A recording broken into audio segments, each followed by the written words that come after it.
I know I'm a little late this morning. I wasn't going to be a little late. Uh, well, we had a big rain event last night.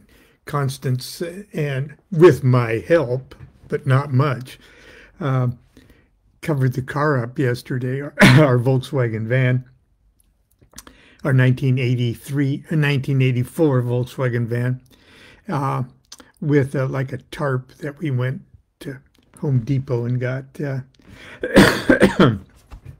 Excuse me, because we've got some rain events coming, these atmospheric rivers, they call it. And we got it up yesterday just in time. And Constance has ropes that tie it to the undercarriage of the car and all sorts of stuff. And it rained like hell last night, and the wind gusts were up to 40 miles an hour. And some of it even came off. And like the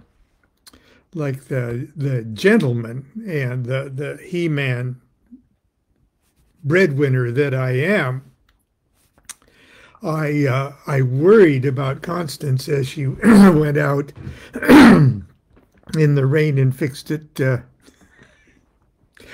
it all up, and she did a pretty good job. Okay, and it held all night. Now there's a break in the rain, and Thursday we usually, oh, you don't need to hear this, but anyway, Thursdays we usually that's our day to go to Trader Joe's, just not too far from here. As a matter of fact, it's bicycle riding, but up many hills. It's very inconvenient with groceries in the basket and stuff. But anyway, but the car's all sealed up. It's out there with its prophylactic on there, and I can't take my car out with a condom on it, you know. So she got on her bike, got herself ready to go on her bike. While it's, as you can see, there's some sun out there until about 4 o'clock, and then it's supposed to get all crazy. But that's the weather report. I'm sure you've got, in your part of the country, in your part of the world, have weather things to talk about. And so I came back from my walk this morning with a nice hot cup of coffee and getting ready for today's talk, because I want to talk a little bit more about reincarnation with the discussion we started yesterday. And I was going to print something out, and I reached over and I knocked my coffee over, even if it had a lid on it and everything. It went all over my desk, okay, all over my pants, all over papers, and so I've spent all that time cleaning it up, and now my office smells sort of like, I remember my dad's old pickup truck smelling like spilled coffee and tobacco. But there's no tobacco. Heaven forbid tobacco in this house. But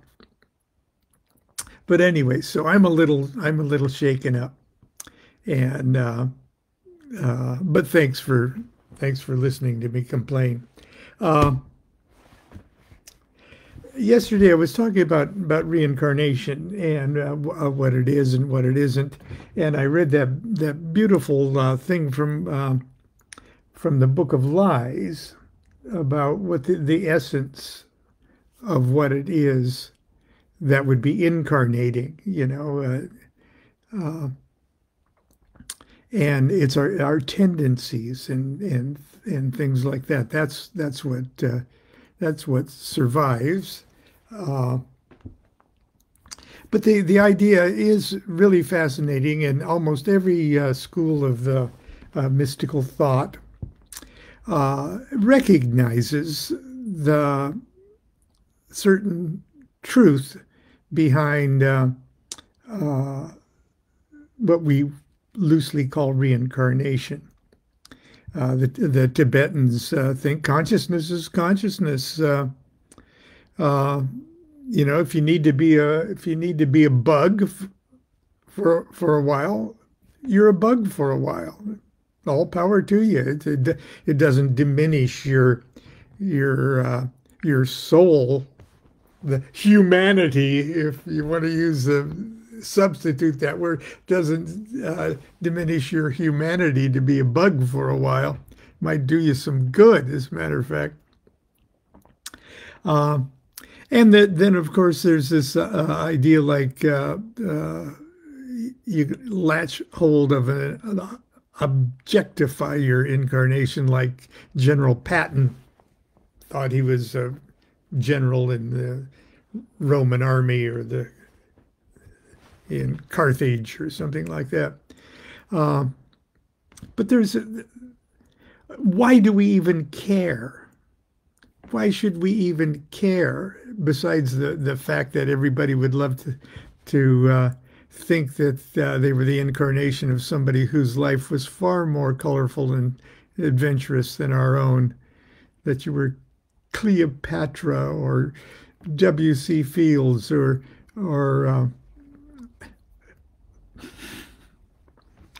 some other enviable person in the past. And like I said yesterday, we're the incarnation of no one but ourselves.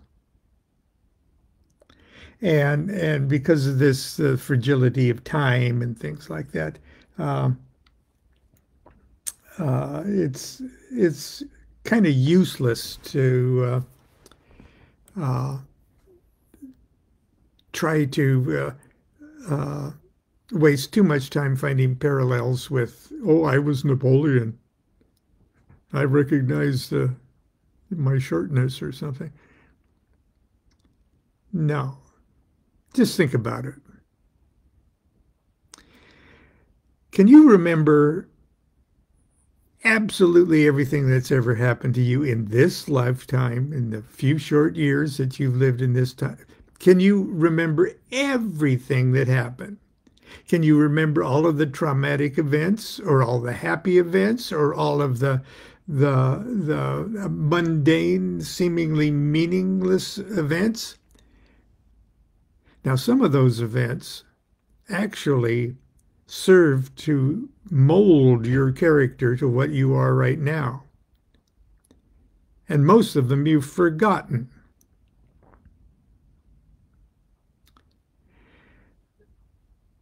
Nevertheless, you are the result of the momentum of the chain reactions that were set into motion by those events.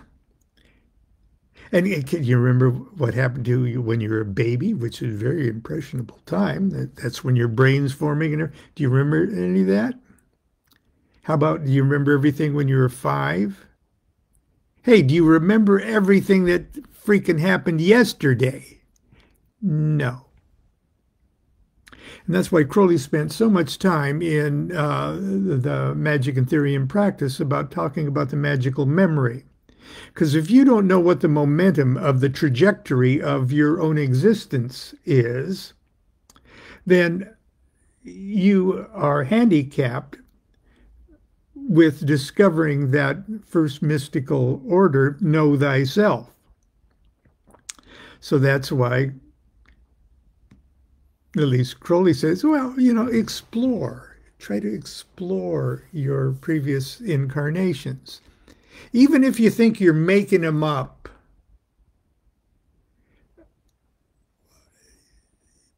maybe that's not such a bad thing. If you think that your life right now is truly fulfilling the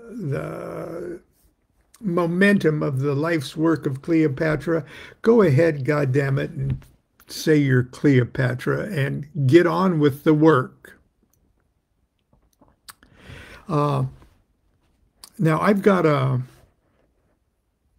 seminar that I've given all over the world. I did it in China and in Europe. It's a workshop. It's a reincarnation workshop where we explore uh, in vision, in magically induced vision, we explore the uh, events of previous incarnations or whatever they are uh, that are affecting your life right now. In other words, okay, I'm the way I am. I got the hang-ups. I've got the virtues and vices of I've got problems. I've got blockages. I've got uh, things, stumbling blocks in my life. Uh, I wish I knew what one of those events was in my life, maybe even this time or in a previous incarnation, that has put me in this present predicament that I'm going to have to work out. Uh, and the idea being, hey, well, I figured out what that was. At least that's step one on understanding why this job is important for me to work out, or this issue to work out. So, uh, and a few years back, when I did a series of workshops for the Magical Egypt people, I did an online reincarnation a ritual using Enochian vision magic to get visions of a previous incarnation that is relevant to events in my life right now. So, and that's still available, and I'm glad it is, because well, anyway, to change the subject, to finish up our what's now turned into 2 days discussion on reincarnation, I'm going to read what I call the reincarnation tree, and it's very short. I'll get out of your hair here in just a few minutes, but it's a story I think is particularly appropriate to this discussion. A couple of years ago, and now this is many years ago, at the insistence of my wife, I began to take 2 or 3 short walks around the neighborhood each day. The walks have done wonders for my health, but all the new blood pumping to my brain has done even more for my memory and meditations. Each morning, about halfway through my walk, I pass by a modest Costa Mesa residence whose front yard is adorned by 5 very large, healthy datura plants. They are as tall as trees and kept from the sidewalk by a sturdy brick iron wrought fence, or wrought iron fence. Their upper limbs, however, refuse to be contained in the yard and burst over the top of the fence, spilling hundreds of dangling angels' trumpets, just inches above the heads of sidewalk passers-by. In full bloom, it's really quite a breathtaking sight. It's mind-blowing, as a matter of fact. One morning not long ago, I lingered for a few minutes beneath the canopy of downward-pointing yellow bells and felt a curious giddiness as I stood there looking up into the deepness of those huge flowers. They really do look like angels' trumpets, I thought, and couldn't help but think that each flower was pouring down on me some kind of magical blessing or benediction. I don't usually fantasize spiritual communion with plants. Constance does all the time. I guarantee you, but I digress. I don't usually fantasize spiritual communion with plants, and I confess that at first I felt a little silly. I quickly went along my way. But next morning, as I headed out for my walk, I found myself looking forward to passing beneath the blessing trees. This time, I swear, as I approached, they seemed genuinely happy to see me coming. The blossoms swung madly back and forth in the breeze like tolling bells heralding my approach. This is crazy, I thought. Why would these poisonous flower trees be blessing me?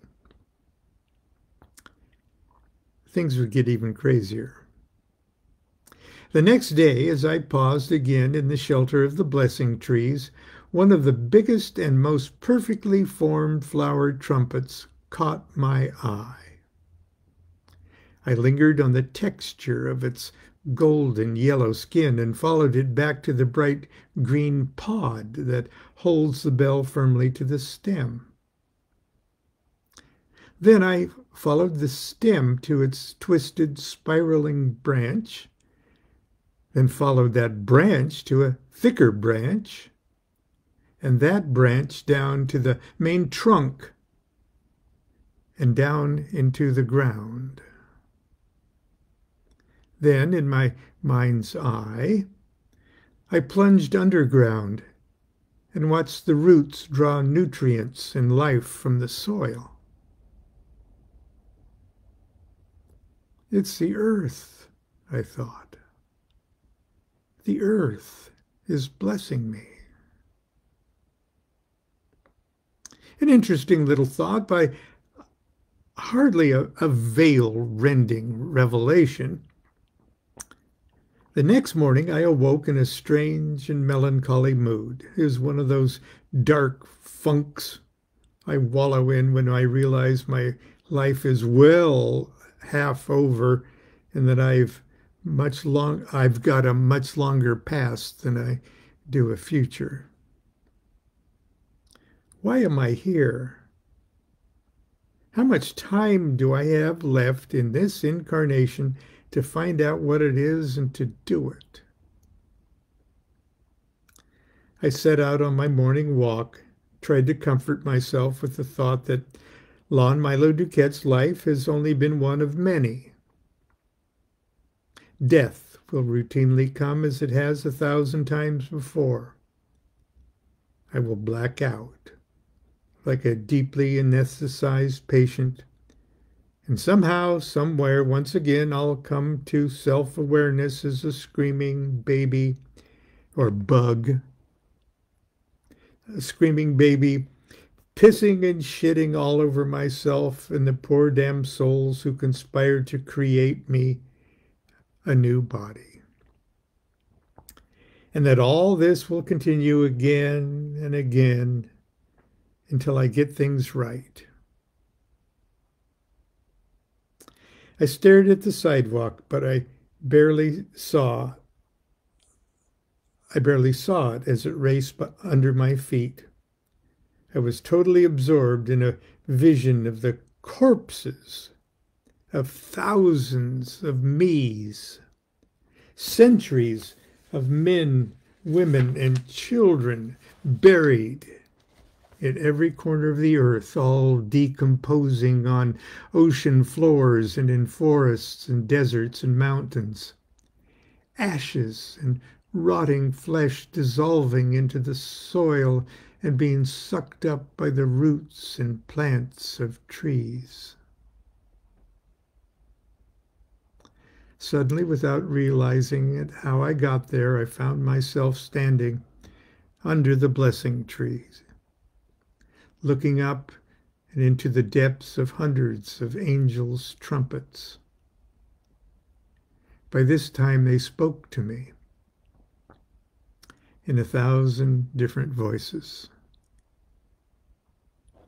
I warned you it's going to get crazy.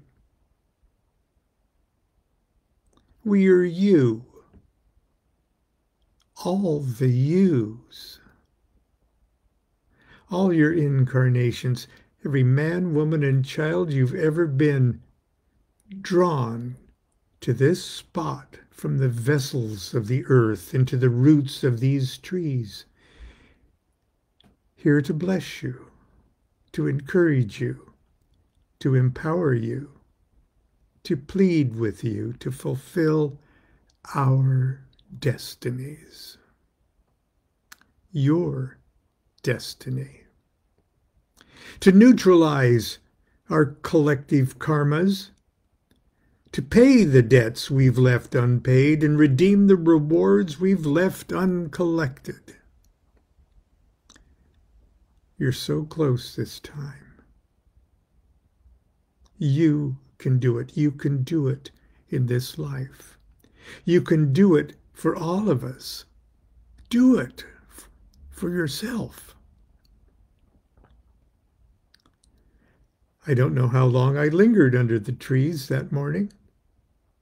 I clutched the wrought iron bars and lifted my face to the silent cloudburst of the totality of liabilities and assets, the cosmic debts, the rewards of this life, and each and every one of my past lives, all focused upon this moment, and all of them now duly registered in the ledger of my being. For the next couple of weeks, I look forward to the passing under the blessing trees and their message.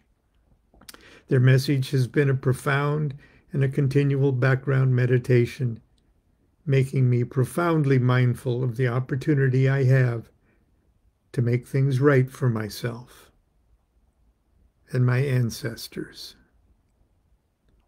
It would be a real understatement to say this illumination has been for me a life-altering experience. I guess it'd be fair to ask me if I believe I'm really going to do it in this lifetime.